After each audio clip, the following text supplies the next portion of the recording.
How's it going? I think it's been 2 weeks since I made my last video. Lots has been going on, I guess. Quarantine life is not exactly what life, or how life used to be. Everything seems to take a little bit longer to do, or takes a little bit more time. That's all right. I mean, talking about records, we have all the time in the world. Chris Propfe, Musically Obsessed, a few days ago made a really cool video celebrating 413 subscribers to his channel. So hats off to Chris. That's phenomenal, man. Great for you. Chris makes great videos. The guy bleeds passion for music. You can see it all over his face and you can hear it in his words every video he makes. Chris, I love your stuff. I look forward to it every day because you make videos almost every day, if not every day. So keep it coming, keep up the great work, and keep up the passion. Don't let that go away, man. So I'll leave a link to Chris's channel in the description of this video, so check him out and hang out with him for a while. So back to his video. He to celebrate, he started a contest. So what he wants members of the vinyl community to do is to show off, to keep with the 413 theme, show 4 of your favorite albums, 1 album that you bought on a whim, and 3 albums that you feel are essential within 3 music genres. So that's awesome. That sounds like lots of fun. I've really enjoyed watching the entries that I've seen so far for the contest, so this will be my official entry. Before I get to the records, I just want to say a quick 5-10 seconds. Give respects to Jerry Stiller, who passed away on Sunday. Of course, the actor who played Frank Costanza on Seinfeld, among many others. Meant a lot to me my whole life. I love the guy's work, so rest in peace, Jerry. Thanks for the good times. Thanks for the laughs. Hope you have a safe ride. So let's get into it. First, I'll show 4 records that I count to be among my favorites, because every record is my favorite, but these are 4 that I really like. So the first one originally came out in 2005. I never was able to get an original copy when they came out. I could never find them, and they were just too expensive. So last year, when they were reissued, as the rest of this band's catalog has been reissued, or has been, the process has started to reissue all of their stuff, I should say. I was able to get it last year. So that's 9 Inch Nails with Teeth. This album is absolutely fantastic. To me, it's the perfect mixture of all of 9 Inch Nails styles mixed together. The aggression, the industrial, overtones, undertones, the pop, dancey sensibilities, everything. It's just a perfect mix of 9 Inch Nails. In fact, I would say it's the most accessible of their albums. So if you've never heard it, or if you've always been curious, this is a great starting point. Like I said, this was reissued last year. It's got the bonus track Home, which was included on the original vinyl issue, as well as the Japanese CD. So super stoked to have that. I had never heard it before, so I'm glad to have it in my collection. Just on regular black vinyl, so I won't pull it out. But it does come with really nice liner notes, I think a 8 or 12 page book, lyrics and all that kind of stuff. So Trent's been doing a fantastic job reissuing his back catalog. So if you've never bought 9 Inch Nails vinyl before, the perfect time is now. Next up is one of my favorite records of all time, from an Irish punk rock band, or Celtic punk rock band, or whatever you want to call them. To me, I'll always just call them the Pogues. This is If I Should Fall From Grace With God, their 3rd album. Absolutely phenomenal stuff. It's the first record that featured Terry Woods, who played a bunch of different instruments, and the bass player Daryl Hunt. So this kind of completed their classic lineup, in my opinion, which would stay together for another 2 albums after this before Shane got sacked. But anyway, this is just incredible. In addition to being very Irish punk rocky, there's a lot of Middle Eastern sounds, Turkish sounds, even Spanish kind of sounding music. There's a mixture of lots of different styles and genres. Really great stuff. Good party music. Good music to listen to if you're feeling down and you want to feel better. So the Pogues, If I Should Fall From Grace With God. Buy it or stream it right now. Next up, for one of my 3rd favorite album of 4 that I'll talk about today.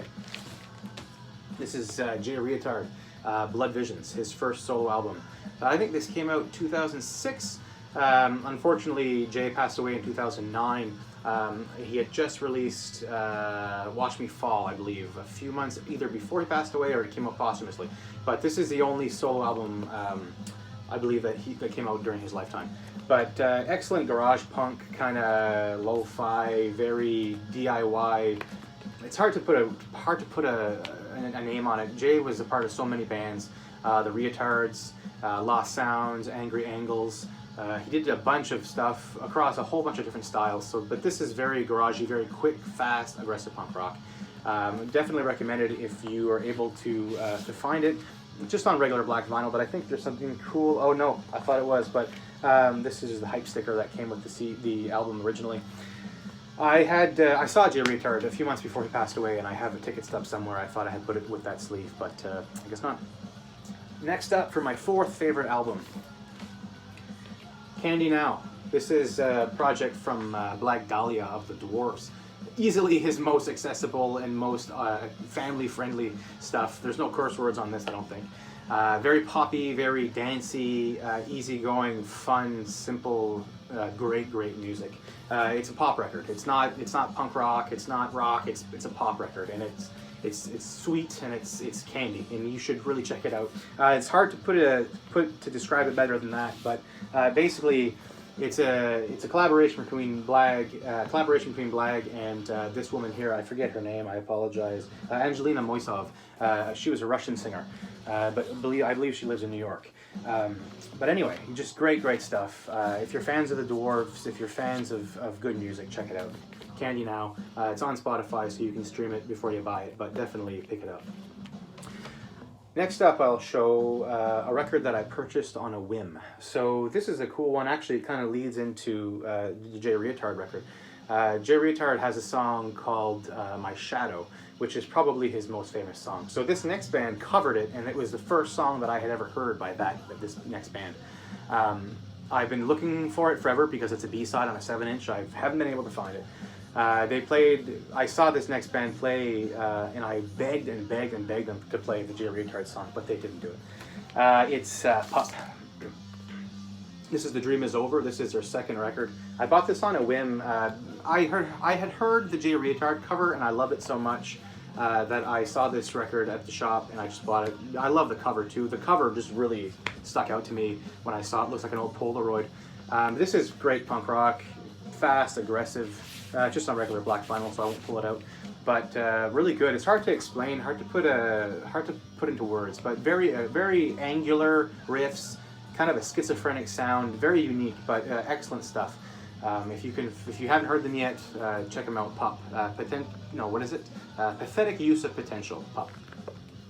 So now I'm going to show 3 records that I feel are essential to 3 music genres. So I'm going to be talking about 3 different metal genres. But that's just because that's what I wanted to do. So the first one is for thrash metal. This is an essential thrash record. It's not Metallica. It's not any of the big 4.